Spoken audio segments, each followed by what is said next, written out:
Hello everyone, welcome back to my daily blog. আজকের ব্লগটা খুবই অসাধারণ ছিল। আজকের ওয়েদারটাও খুব অসাধারণ। দেখেন কত সুন্দর ওয়েদার। কিন্তু আমরা ঘরে বসে যত ওয়েদারটা উপভোগ করি না কেন, বাইরের অবস্থা কিন্তু খুব খারাপ। আজকে আসলে কোনো ভিডিও করার ইচ্ছা ছিল না, তারপরেও টুকটাক যতটুকু ক্লিপ নিয়েছি সেইটুকুই আপনাদের সাথে শেয়ার করছি। তো আজকে আমি আমার শাশুড়ির বাসায় গিয়েছিলাম অনেক দিন পর। তো আম্মু অনেক কিছু রান্না করেছিল, আর যেতে অনেক দেরি হয়ে গিয়েছিল, তাই আম্মুর রান্না বান্নার কোনো ভিডিও আমার কাছে নেই। তো জাস্ট ছবিগুলো শেয়ার করলাম। আর এইখানে তান্দুরির রেসিপিরও কোনো আমার কাছে ভিডিও নেই, কোনো কিছুই নেই। কারণ বললাম তো, ওই যে লেট করে গিয়েছিলাম, তাই সব কিছুই কুক করা হয়ে গিয়েছিল।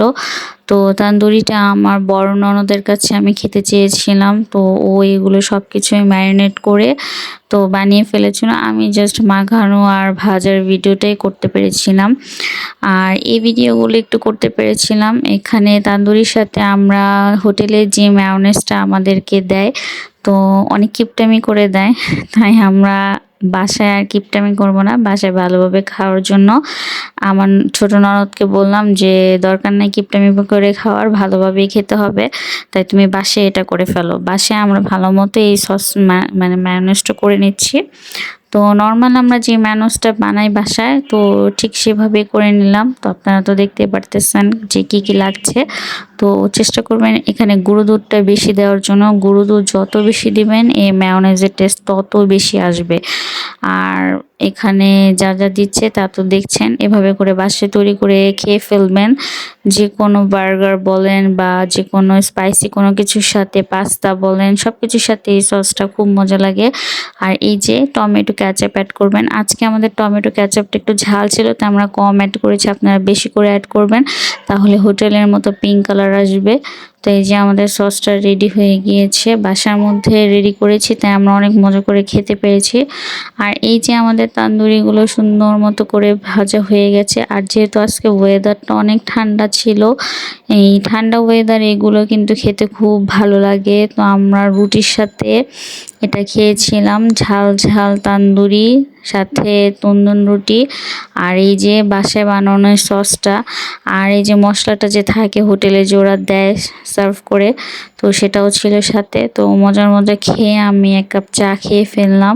আর এখানে দেখেন পিচি কুচিগুলো সব কি দুষ্টামি করতেছে এই টেবিলের নিচে ঢুকে। তো জানেনই তো, ছোটবেলায় সবাই একটু এমনই করে, আমরা অনেক করেছি বাবা। তো যাই হোক, এখানে আরেকটা রেসিপি হচ্ছিল। আজকে আসলে আমাদের খাবারের দিন ছিল, মনে একটার পর একটা খাওয়া আজকে মায়েরা ফেলবে। অনেকদিন পর গেছি, মনে হয় যেন প্রতিশোধ নিতেছিল আমার শাশুড়ি, আমার ননদরা যে আসো না, এই জন্য একবার এইসব খাওয়ায় মেরা ফেলবো। তো আমি মজা করতেছিলাম। তো এই যে আমার ছোট ননদ ফালুদাটা বানাচ্ছিল, এই ফালুদাটা ওর হাতে অনেক অনেক অনেক মজা হয়। মানে আমি কি বলবো, ওর একটা দোকান দিয়ে দিব। আমি চিন্তা করছি ওরে ফালুদার একটা দোকান দিয়ে দিব। আর ও অনেক ভালো মোমো বানায়। আগে আমিও অনেক ভালো মোমো বানাইতাম, এখন আমি পচায় গেছি, ও অনেক বেস্ট হয়ে গেছে। কিন্তু ওর শেপগুলো অনেক সুন্দর হয়, আর আমার ভিতরে পুরটাও ভালো হয়।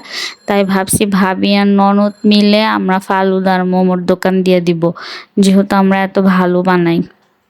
খায়ে মানে এখন তো টেস্ট করতে পারতেছেন না, দোকান দিলে তো টেস্ট করতে পারবেন, তখন বুঝতে পারবেন যে আসলে সত্যি বলতেছি না মিথ্যা বলতেছি। তো দেখেন কত সুন্দর একটা কালার আসছে, আর আজকে ড্রাগন ফল অ্যাড করায় আরো সুন্দর একটা কালার আসছে। তো মানে কি বলবো, আজকে খেতে খেতে মানে ফুলিয়ে যেতেছিলাম এমন মনে হইতেছিল। তো আজকের ভিডিওটা শুধু খাওয়ার ভিডিও ছিল, আসলে কোনো কিছুই মানে প্রিপারেশন নিয়ে ভিডিও করা ছিল না। তাই যতটুকু ক্লিপ মানে নেওয়া ছিল খাওয়ার, সেগুলোই আজকে শেয়ার করলাম আপনাদের সাথে। তো দেখে দেখে যতটুকু ট্রাই করার করে ফেলবেন, এগুলো আসলে বলার কিছুই নাই। তো এই যে রেডি, আইসক্রিম দিয়ে আপনার ফালুদাটা খাবেন, খুব মজা লাগবে। তো সব শেষে যাওয়ার পালা চলে আসছিল, বাচ্চাদেরকে আমার মেয়ে বাই বাই করতেছিল। তো আজকে ভিডিওটা কেমন লাগলো বলবেন, ভালো লাগলে লাইক কমেন্ট শেয়ার করবেন। তো আজকের জন্য এ পর্যন্তই, আল্লাহ হাফেজ।